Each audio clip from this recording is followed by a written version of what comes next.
So hi guys, in last video we have seen encapsulation, what is encapsulation, why encapsulation is used, and how we implement encapsulation.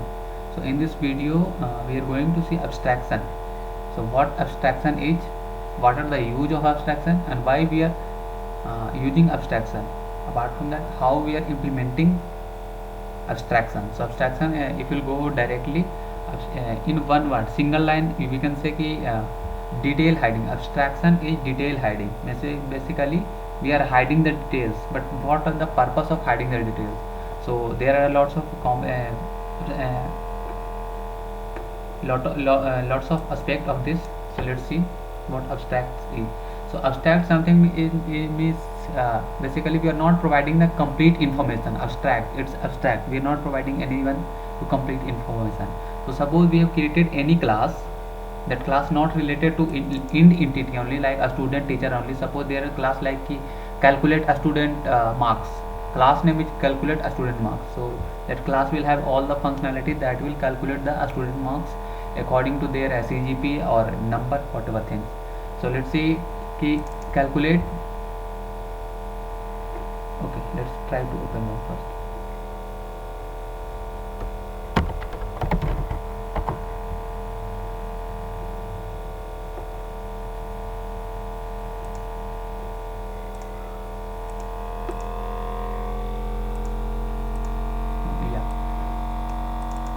So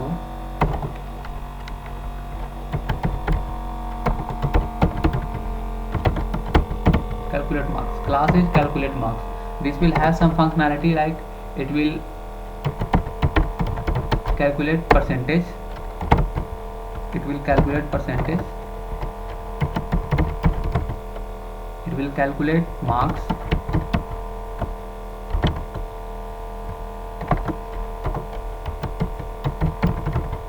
it will calculate grade, and many more. So we have find ki okay, we need we have requirement something like, we find requirement ki we have to create a class that will have these features. So we are not going to create directly, simply we are creating class and implementing all that features. What we'll do, because once we will implement this one, once we will implement this functionality for this classes, this functionality is going to be used from somewhere. Either it's being called from UI side, like if you will go on the HTML page, there from there you will call this calculate percentage, and whatever result you will get, that result you are going to show on view side, on user. So that function, that might happen. Another things, this functionality you are going to call from some other functionality, like you have to calculate the grades, and there you need percentage. Suppose percentage wise you are calculating the grade, so there you need percentage. So while calculating the grades you are calling this function. So apart from that, not only from the internal of this class, this can be called from other services also, like you are going to print. There are some other classes that is going to print your mark sheet.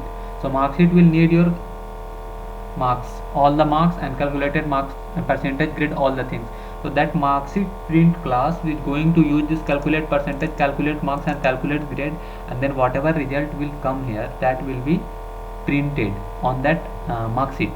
So these are the services. Apart from that, so we are not in this current scenario, we are going to these services can be used either from this one, this internal class, or any other services in the same project. But in real world we write some services that is being used from the third party also. Means suppose we are developing one project, that project provides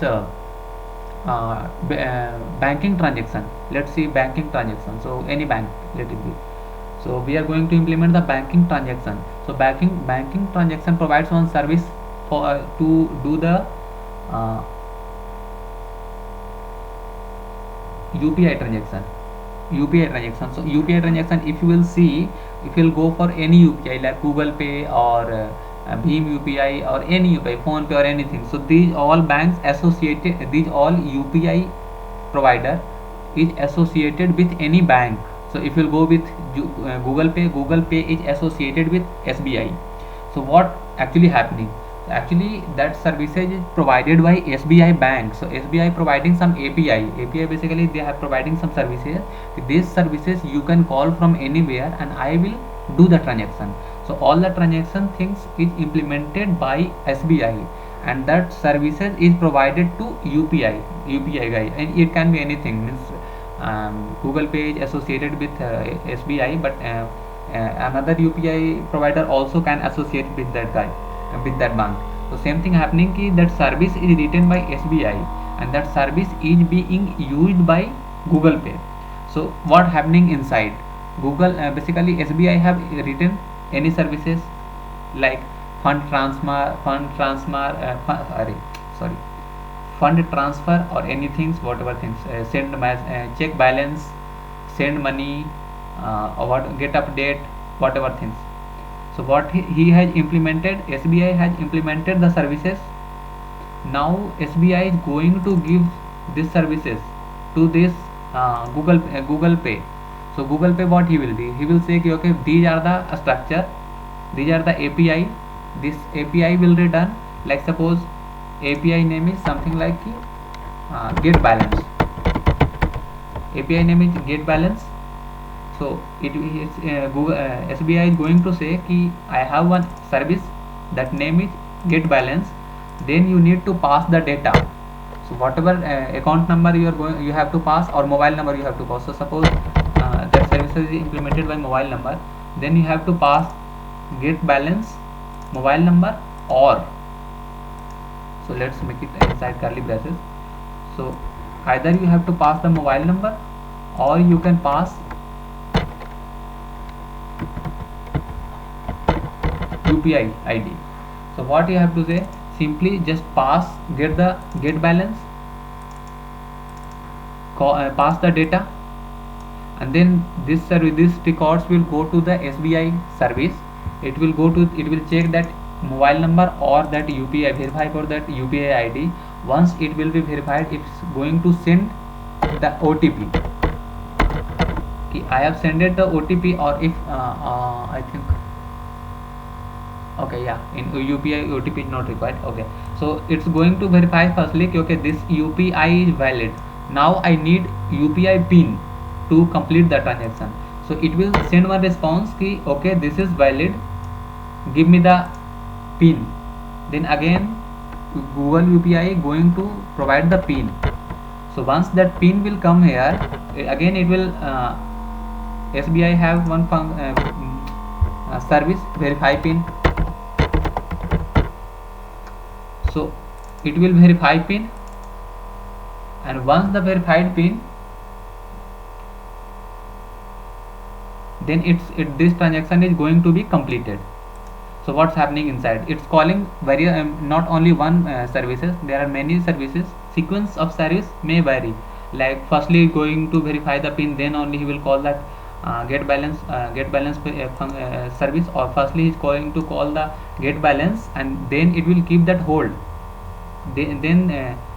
Firstly it will verify the pin, once pin will be verified, then it's going to complete this transaction. So these things sequence may be vary according to their requirement, their implementation.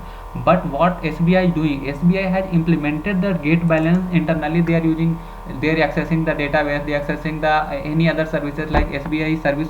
I don't think SBI is implemented on one service, means one server. They have lots of distributed servers. So if you go just similar to that SBI only, if you had used IRCTC, so IRCTC has implemented various servers like 7 or 8 server, and they are using this service on the distributed one. So according to that they are going to communicate with each other, and they are using database also. So that is different thing, distributed server, different things. So they are going to use some database. So how they are communicating with the database, what are the tables name inside the database, what are the database user ID, what are the database password, what are the database parameter, like inside the database what are the columns name and how they are storing the data. They are not going to tell this thing to Google Pay. So Google Pay, they are simply going to say this is my service, you have to pass data in this format, and then you will get the return type, like it will return the integer or it can be long also. it can be written long or double also, whatever things related to.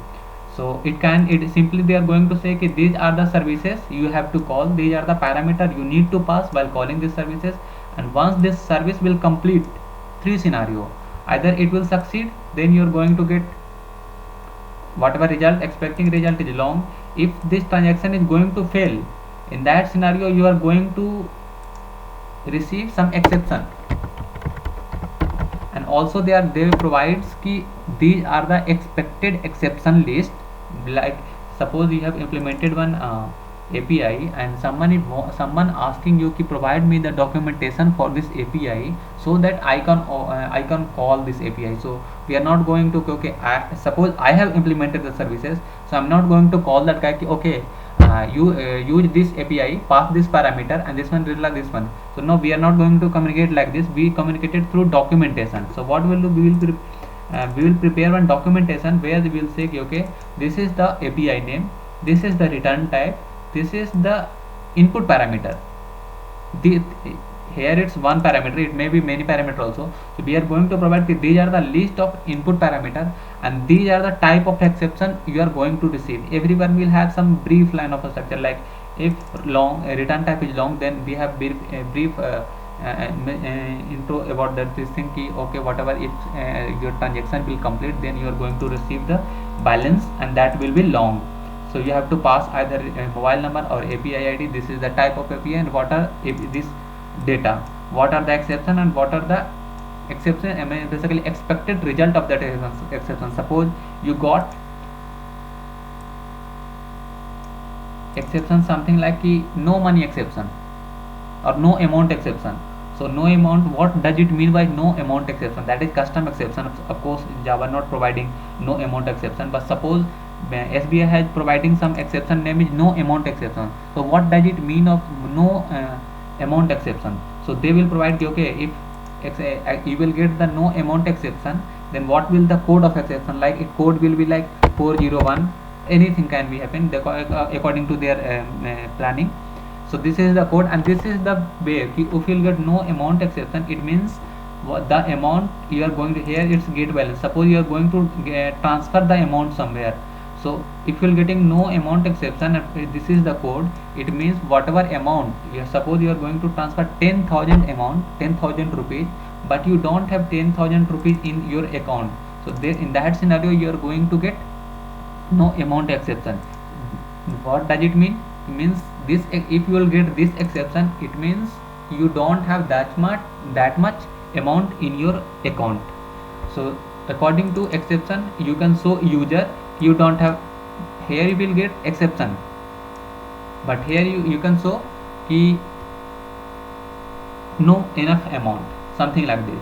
In some other scenario what will do, this exception itself is handled by SBI, that API itself. And if you will call this API directly will either they will give return type or they will say message, a string message, no sufficient amount, something like this. So that thing happen according to this. So this is the way we use the abstraction. But how we'll implement, this is why we use the abstraction. So what this is how we use the abstraction, but why we use the abstraction. So why we use the abstraction means we are providing abstract detail about our API to anyone. So what will happen, first thing which will happen ki okay, whoever is calling this service, he don't know the detail about this thing, like he don't know the database, he don't know the how we are communicating with database. So whatever API we have written, that is secure. Apart from that, if you are going to implement something like a get balance, I have implemented and later I have to change something. Okay, suppose in as of now in current scenario, company is providing ki anyone, suppose I'm saying it's just completely suppose it's not realistic. So suppose company is restricting you ki in your saving account you can keep 10 lakhs rupees. This is service ki you can keep 10 lakh rupees in saving account. So later he's going to change. So this will going to, this is account will be same, service will also same, But internal logic ki okay, I am providing one validation ki you can't keep more than 10 lakhs rupees in saving account. So later I have decided, or company management had decided ki no, we are going to provide more relief to that customer. So now that 10 lakhs amount will be changed to the 20 lakhs amount. So once that will be changed, it should not impact to that calling guy. Means if that services is being called from outside and I have changed the internal details, internal structure of that API, so we can't say कि okay, actually I have we can't say to third party guy कि we have changed the logic to internal one, so you should also need to change your logic. No, we are not going to say. So we will implement in such a way कि even we will change the code, it's not going to impact outside. So that's why this is called code maintainability. It means if you are going to maintain the code, it should not impact the outside. And security also, code security also. So how we basically implement, suppose we are going to implement the same services. So our service is something like bank.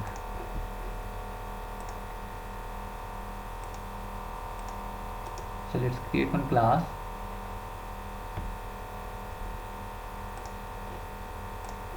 and that class will do something like banking.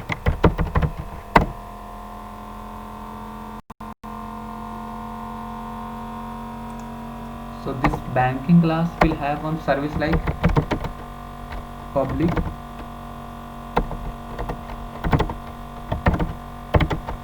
long get balance,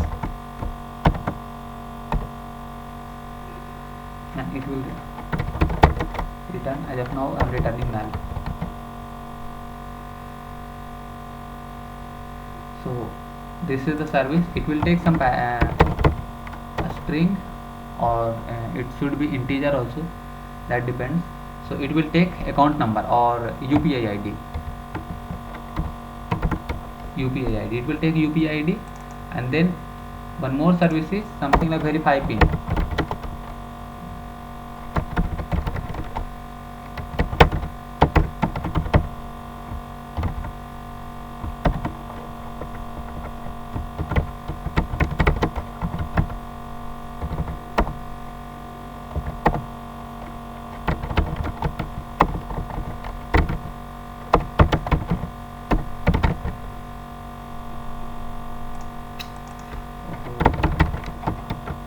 So it's going to return verify pin. Once pin will be verified, it's going to return true or false, whatever things logic we will write. I'm not going to write the logic.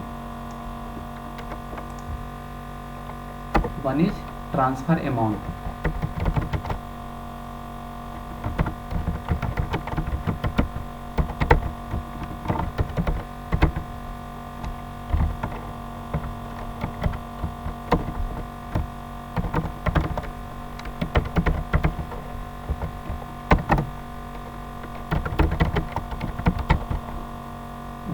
So suppose that services can be more than these three or less than also. It will depend on their requirement, completely depends on requirement.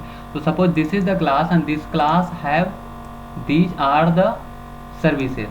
Actually I'm using lots of words suppose, but if you are going to in IT field, lots of things you have to suppose. It's basically because you can't get that things in physical world, you can't see that thing, so lots of things you have to suppose in mind and then you have to calculate. So don't worry about this thing. So suppose this class have this many of services, and this services is going to provide either this services is being called from other services or some other third party companies or third party user. So what we'll do, we will directly write a class and we'll implement these services? No. What will happen? It will create lots of problem, because later I will change something, it's going to change other things also. Whoever is calling, that will be also changed. So what usually we do, we create one interface.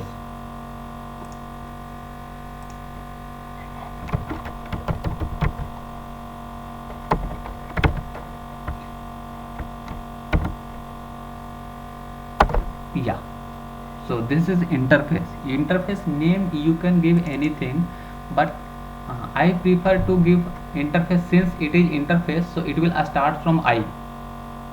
and later whatever things type, this is going to implement for banking class, so that's why I keep it as a banking, iBanking. So this is interface, and this one will have three services.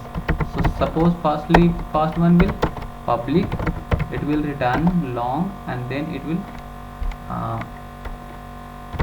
get balance. It will take long or a string UPI ID.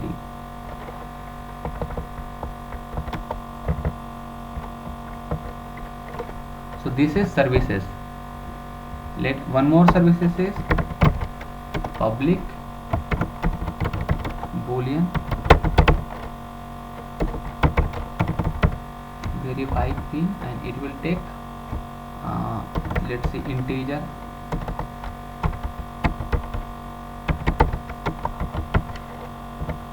it will take one parameter, that is pin only, it will return boolean. Public boolean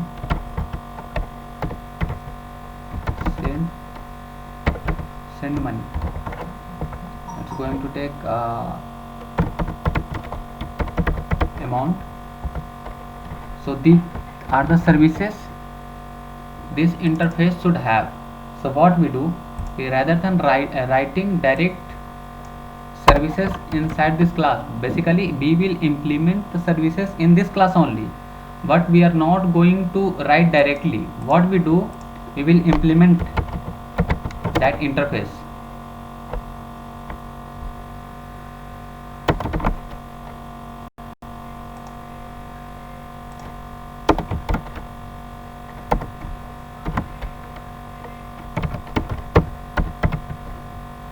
So as soon as I implement this interface, it's saying ki there is some error. What error? It forcing it because all the functions that is there in interface are abstract, by default abstract. So you need to provide the implementation for that abstract. So what is it's forcing us to implement that method. So what I did, I implemented that thing. It came as a body. Body came means inside body, this curly braces, that is body. Inside body, either you have written a single line of code or not. But if you have provided that body, like opening curly braces and closing curly braces, it means compiler assumes okay, you have provided the body, means you have provided the implementation. So now it's treat this function as a complete function, because this one has a structure, their signature as well as their body also. So it's treat as a complete function. So it forced us to write these services. Now we can happily going to implement these services here. And if we are going to provide these services to anyone, we are not going to give directly this one, we are going to use this one, API. By using API, he know okay, this is the service that will get long, that will take parameter, what it will return, and what are the services. Service name itself is saying what service it provides. So this is the way we implement abstract services, but this is not the only way, means this is not the complete way. In some scenario, this one have three services, but I don't want to provide all services here, because the services is not our requirement. There are some services that is not that is there, but it's not required in our current project. So in that scenario, what we are going to do, we are going to provide one abstract class.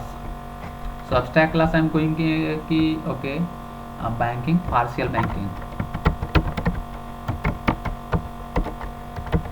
That class name is partial bank. Let's see. So this is the class that will implement the interface.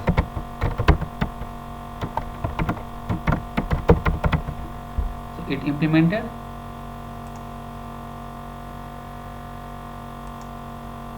What are the problem? Yeah. So now it forced us to implement. Now what I am going to do, I don't want to provide implementation for all services. I'm going to provide I just want to provide only get balance feature, that's it, not pin verify or not send money. Or suppose get balance needs pin, so we are going to provide get balance and pin verify, not send money. send money services is not be, I don't want to provide. So what we'll do, we'll keep this as a abstract, but now it will throw error. What error it's saying ki change this function as a abstract, this class name dot this function to abstract. So, okay, let's change to abstract. So I change this function to abstract. Now it won't ask, okay, there is no problem with this.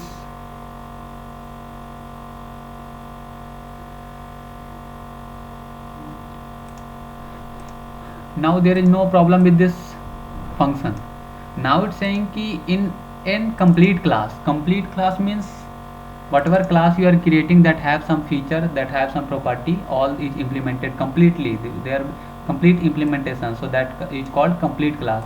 So in a complete class you can't keep any abstract method, so you should create this class itself as abstract, and then you can create abstract method as well as complete function. So let's create this, let's change this class to abstract. Now this class is abstract. What is saying? Okay, this is wrong place. Okay.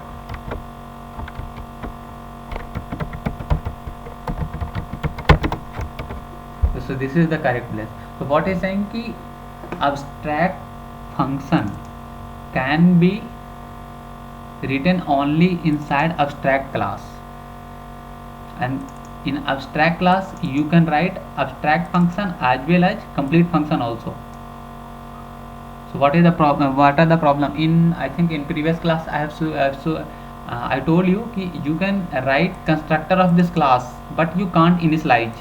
Reason, because if you are creating any class as a abstract, it means compiler assuming ki there are some function that will be abstract in this class.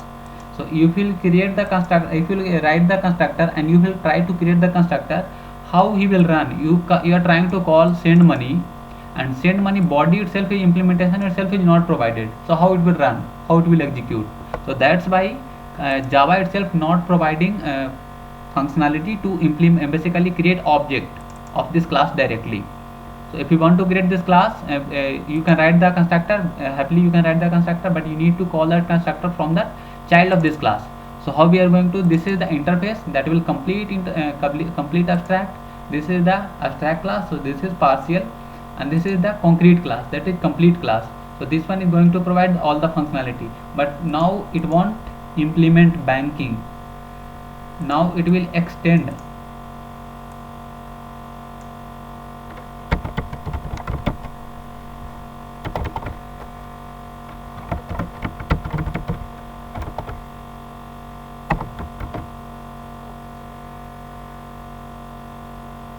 But we don't want to provide this send money.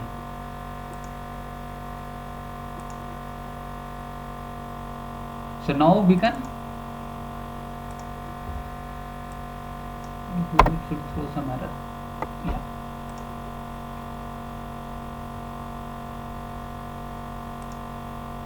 Correct one.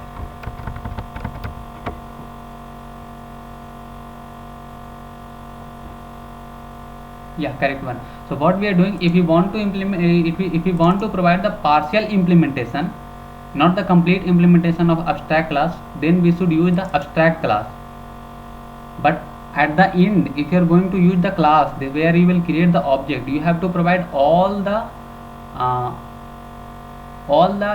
basically you have to provide the implementation for all the functions, because you are going to implement this feature, and this feature if you are going to implement directly, like implementing this interface from banking class, or it's implementing the same feature through partial implementation.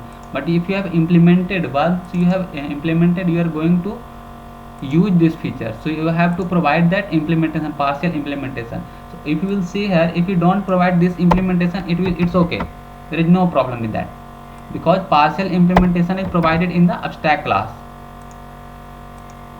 Okay, so if you want to provide the partial implementation, you can provide the partial implementation, and then one implementation we are providing here, and this is abstract class. So what it's going to say, basically if this abstract class is being used in such a scenario, means we can use in this way also. In somewhere we want to provide the default implementation, means these are the service and these are the default implementation. If you want to customize this implementation, happily you can extend this class and provide the implementation here, that's okay. So this is the way we create abstract class. There are two ways: either you can create directly interface and class, and either you can go through abstract interface abstract class and then the concrete class. So if you are going to write any service, we don't write directly class and their services. We should create the interface and then write their services and then provide the implementation. So this is the way to implement the abstraction feature in our project, in OOPS, or we can say in OOPS or in our project. So I hope guys you got your answer, what abstraction is, how abstraction is implemented, why abstraction is implemented. So all three answers are there for abstraction. So if you are going to write code in a real world project, these are the patterns being followed. Because later what will happen, if I will try to change something now, we can do easily code maintainability. If we want to provide the basically if we want to change that implementation, we can change here logic, we can change here logic, and it won't impact outside, because outside just he knows okay, these are the services, he knows name, return type and the parameter, that's it. So this is abstraction. I hope you understood about abstraction. In next video hopefully we are going to see exception, type of exception and how we handle the exception. Thank you guys.